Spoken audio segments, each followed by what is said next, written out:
ഇന്നത്തെ കുണ്ടത്തിനെ ആർക്കും വേണ്ട. നമുക്ക് ഈ കച്ചവടമൊക്കെ നിർത്താം. ഇതിനെ മുതലാളിയുടെ പട്ടികൾക്ക് കളിക്കാൻ കൊടുക്കാം. പട്ടി എന്റെ പട്ടികളെ പറയുന്നോടാ? എന്നെ പട്ടിന്ന് വിളിച്ച് എല്ലാം ചുരുട്ടി എടുക്കട്ടെ. ഓ എടുക്ക.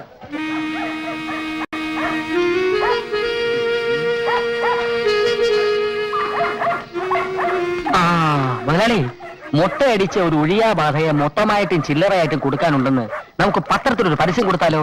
മിണ്ടാരിയോ, ഈ സാധനം കൈ കിട്ടിയപ്പോഴേ നീ കാലക്കേടാ. ഇതും കൊണ്ട് നീ വീട്ടിനകത്തോട്ട് കയറിയാൽ എന്റെ നായ്ക്കൾക്ക് എന്തെങ്കിലും മുതലാളി, നായ്ക്കള് കോറസ് ആയിട്ട് ഓരിയിടുന്നുണ്ടല്ലോ. ഈശ്വര, എന്റെ സംശയം ശരിയായിരുന്നു. ഇതിനുള്ള ബാധയെ കണ്ടിട്ടാണ് ഓരിയിടുന്നത്. ഇന്നത്തെ കാലത്ത് ഇതൊക്കെ ആര് വിശ്വസിക്കാനാ?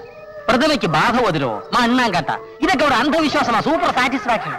ഒരാളി രണ്ടും കൽപ്പിച്ച് വീട്ടിനകത്തോട്ട് കയറിയട്ടെ. പട്ടികൾ ചാവാണ് ഞാൻ കുഴിച്ചിട്ടുള്ള, അല്ലെ ഉപ്പിലിട്ട് വെച്ചോളാം. ഉപ്പിലിടുന്നു? അതെ, ഉപ്പിനകത്ത്. Bloody fool. ചകിക്കൊള്ളുന്ന വർത്തമാനം പറയലടോ. ഇനി ഞാൻ നോക്കിയിട്ട് ഒരു വഴിയേ ഉള്ളൂ. നീ എന്റെ വിശ്വസ്ത സേവകനാണെങ്കിൽ ഞാൻ പറയുന്നത് നീ അനുസരിക്കണം.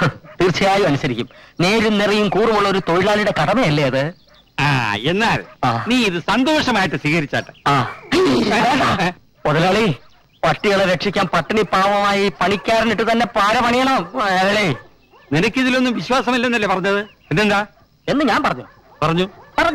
പറഞ്ഞടാ.